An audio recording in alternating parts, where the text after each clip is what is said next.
Today, we're going to unpack the epic three-decade story of modern globalization. I mean, it's a heck of a story. It's got everything.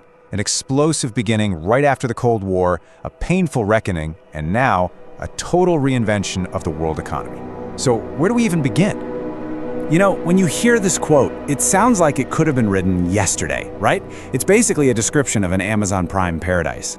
But the crazy part is, the famous economist John Maynard Keynes was writing about the world way back in 1914. He was describing a previous golden age of global connection, an age that, well, ended abruptly and very, very violently.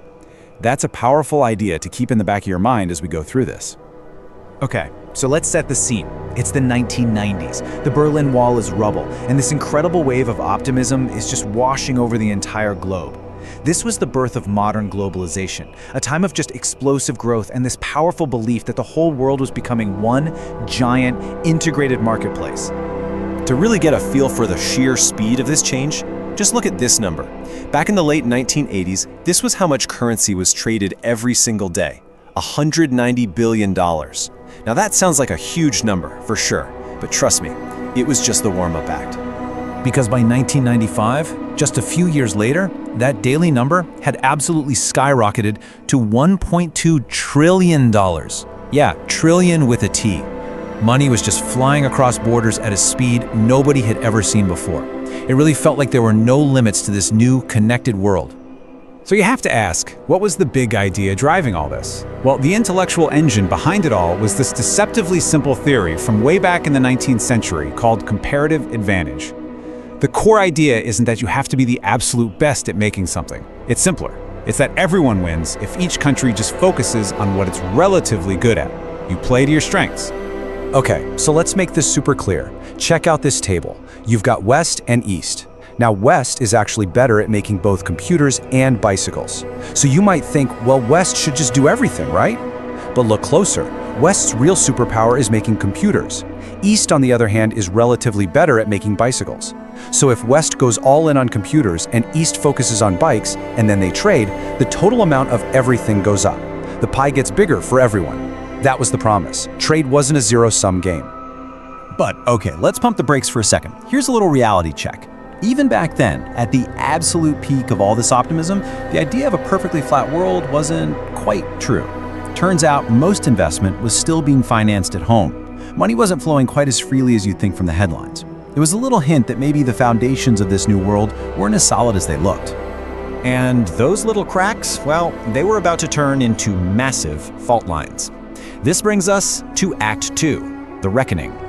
That early, dizzying optimism was about to run headfirst into a series of brutal shocks, and the whole idea of globalization came under serious attack. You can almost pinpoint the moment the mood started to shift. It was 2006, with the collapse of these huge global trade talks.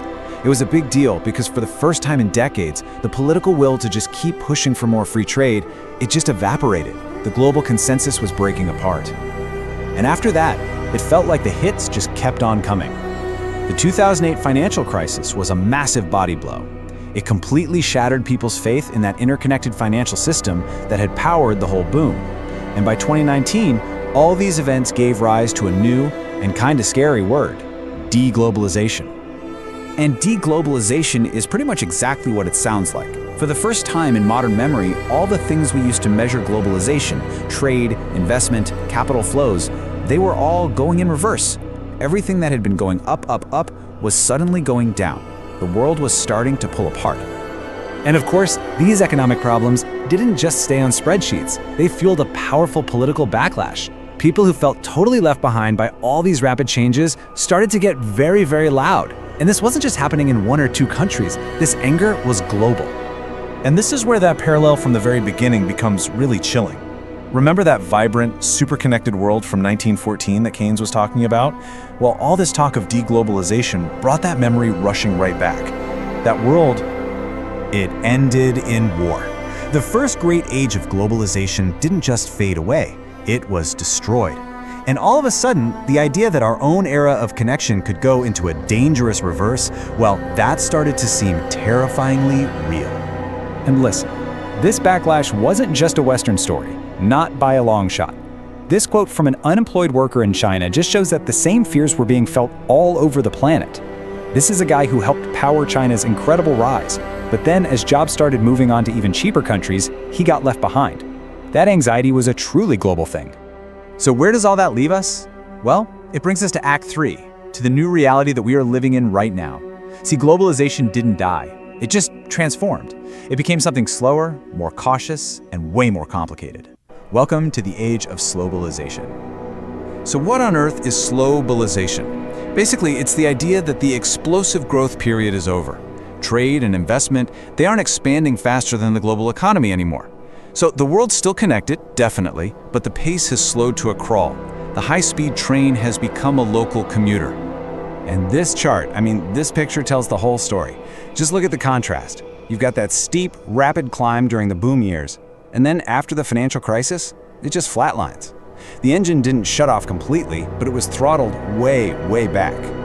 Now, it's really tempting to blame this all on politics and trade wars, and that's part of it, for sure.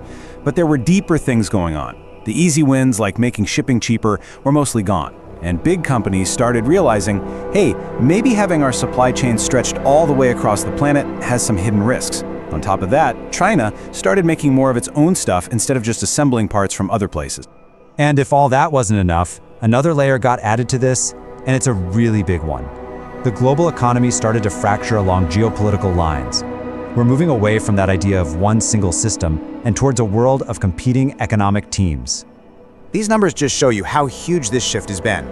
At the end of the Cold War, the world's non-democratic nations were a pretty small slice of the global economy. Today, their share of global GDP has more than doubled. Their share of the world's biggest companies has jumped from just 3% to 30%. This isn't a small adjustment, it's a fundamental rebalancing of global power. And this visual just hammers the point home. The autocratic world now makes up over a third of the entire global economy. The West is no longer the only game in town, not even close. We are living in a bipolar economic world, and that's a reality that would have been totally unthinkable back in the 90s. So this is where our story leaves us for now. I think what it shows is that globalization was never some unstoppable force of nature. It was always a man-made system, a fragile one that's constantly being reshaped. We started with that parallel to the first golden age, an interconnected world that ended in the catastrophe of World War I. And today, we find ourselves in another era where the global system is fracturing into rival camps. It leaves us with a really unsettling question. As our world divides again, can we avoid repeating the mistakes of the past? Will this time be any different?